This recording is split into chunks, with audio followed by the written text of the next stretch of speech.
Amis internautes de Nabo News, bonsoir. Merci d'être avec nous ce soir et de suivre notre reportage. Nous sommes ici à New York, dans un quartier qu'on appelle Manhattan.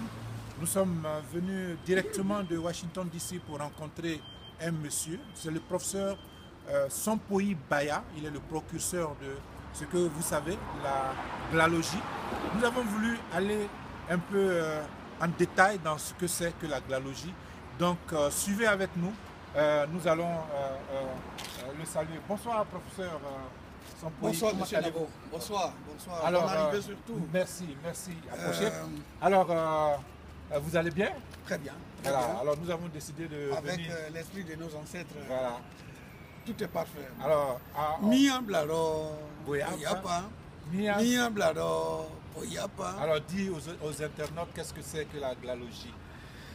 Ben, monsieur Nabo, la glalogie, Pour approcher un peu. c'est la science des masques africains. Parlez un peu fort pour qu'on puisse entendre. Les masques africains sont la manifestation de l'esprit. L'esprit qui s'incarne et qui réincarne. Le glas n'a pas de date de naissance. Nos vieux ont toujours dit il est aussi vieux autant que le monde.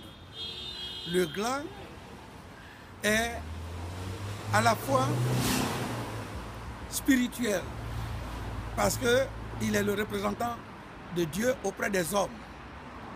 Il est le garant des hommes. Il est à la fois science, comme science de l'organisation de la société. Donc quand on veut parler de la sociologie, de l'anthropologie, de la philosophie, etc. Il est technique, comme vous le voyez, c'est pour cela qu'on dit il est vivant. Le glas est vivant, il est immortel. C'est la première religion du monde.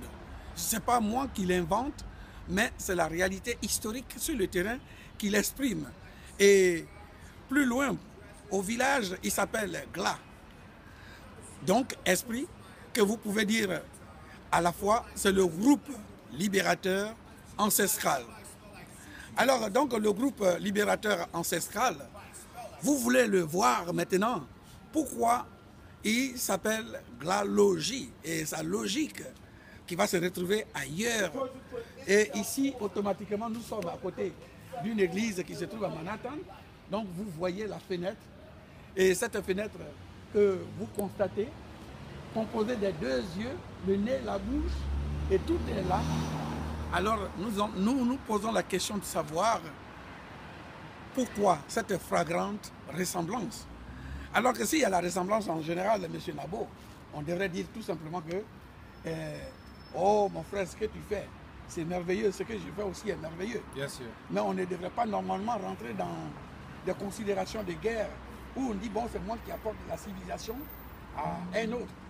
On peut t'apporter la technologie, la science. Mais on ne peut pas t'apporter Dieu. D'accord. Alors, professeur, on va aller, disons, dans les détails.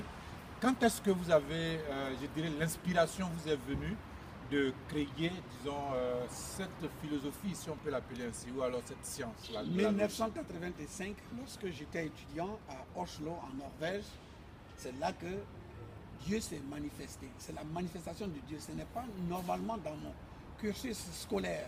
Le programme, Oui, regardez. ce n'est pas le programme. Ce n'est pas le programme que j'ai, disons, étudié à l'école. Non, pas du tout. Alors donc, c'est en 1985 à partir de Oslo, Norvège. D'accord. Alors, quels sont, alors, depuis 1985, vous avez créé, mais avant de revenir à la question de savoir quels sont ceux qui peuvent être les abdètes, j'ai, dans mes recherches, découvert que vous avez créé une université en Côte d'Ivoire au sujet de la glalogie. Est-ce que vous pouvez en quelques minutes rapidement en parler aussi? Oui, je crois que l'université est située à Yopougon, premier boulevard de Yopougon, non loin des sapeurs-pompiers en allant à Abobo-Doumé, avant le virage à gauche. L'université existe pratiquement pour 21 ans maintenant. Et voyez-vous, quand j'ai réalisé cette œuvre, la situation politique de la Côte d'Ivoire est précaire, donc n'a pas donné de chance pour que les choses s'expriment vraiment valablement. D'accord. Alors, quels sont ceux qui peuvent alors devenir les adeptes de la glalogie? D'abord, les adeptes, ce sont ceux qui ont gardé, disons, les recommandations des bois sacrés déjà dans nos villages, et ensuite les intéressés. Les intéressés qui sont touchés par la vérité de, enfin, que je peux dire, le transfert de la technologie, de la science et de la technique, et de la spiritualité également, même du masque, dans les églises et les mosquées, hein, et le Bouddha, etc., et d'autres inventions. D'accord. Alors, une autre question nous vient à l'esprit. On aurait entendu dire que la glalogie, sinon le glas, de façon générale, c'est sacré. Yeah. Et le fait de divulguer par rapport, disons, à travers la glalogie, le glas, est-ce qu'il y aurait un inconvénient par rapport, disons, à nos ancêtres, aux esprits de nos ancêtres? Il n'y a jamais eu d'incompatibilité, il n'y a jamais eu de problème. Alors, le sacré, qu'est-ce que ça veut dire? Sacré n'est pas synonyme de ce qui est, disons, de ce qu'on ne connaît pas du tout. Mais si on ne le connaît pas du tout, pourquoi vous pouvez prononcer son nom? Même les cuits qui sont la parole, symbole de la parole, alors les cuits sont connus. Mais ce n'est pas le glas qui est venu, hein, pour, disons même, commémorer la vie ensemble avec les humains, dont les lois sont, disons, adoucissantes. Alors je crois que le glas est parfait. Et il n'y a pas de... Son sacré, c'est de ne pas aller dire que, bon, par exemple, le glas, c'est mon père, c'est mon ceci qui est dans le glas. On ne dit pas ça. D'accord. Alors, bonne nouvelle, nous avons appris que, disons... Je voudrais terminer. On ne dit pas cela parce que l'esprit qui prend ton père ou bien ton grand-père, cet esprit-là, il n'a pas de couleur, il ne se voit pas. Et il n'est pas ton père. D'accord, voilà. c'est compris. Il est à part. C'est compris, c'est compris. Voilà, c'est très important. C'est un point qui est compris. Je voulais qu'on revienne à la bonne nouvelle. Nous avons appris que vous avez, vous bénéficiez dans, disons, l'État, à travers l'État américain, d'une, je dirais, légalisation de ce concept de la glalogie. Vous avez reçu pour pas très longtemps le statut d'une organisation formelle qui devait fonctionner ici. C'est justement parce qu'en Côte d'Ivoire, j'ai remarqué que d'abord, on donne la possibilité autant d'antennes à la radio, à la télévision, dans les journaux, disons les religions importées. Je ne suis pas contre ces religions, mais on devrait respecter quand même la religion qui est sur place, qui a accepté aussi l'installation des autres. Et on ne l'a pas fait. C'est ce qui fait mal. Donc, bon, dans cette perspective, son pays a continué la recherche. Ça me fait maintenant presque 30 ans, sinon 29 ans. Hein, depuis 1985, en 2015, alors ça fait 30 ans. Alors donc, la glalogie aux États-Unis a eu, disons, belle coïncidence avec les lois américaines où on dit chacun peut créer sa religion. Donc je suis arrivé ici, j'ai présenté ce qu'il fallait présenter, ce qu'ils ont demandé, et ils ont approuvé. Et que d'abord, payer les taxes au niveau de l'État américain, tout ça là, ils ont dit non. Alors la glalogie peut s'exercer tranquillement. Et donc avec ça, aujourd'hui, on va commémorer. Parce que les autres peuples ont leur religion ici aux États-Unis. Oui, les autres peuples ont leur religion.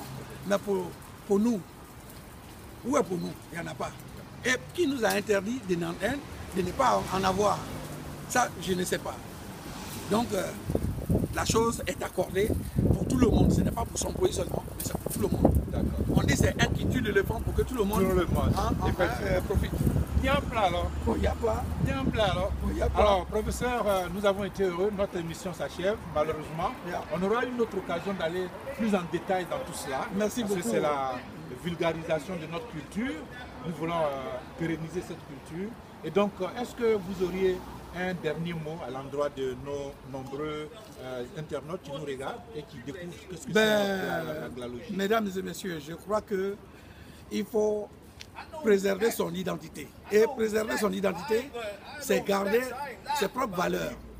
Alors, garder ses propres valeurs, c'est ne pas, disons,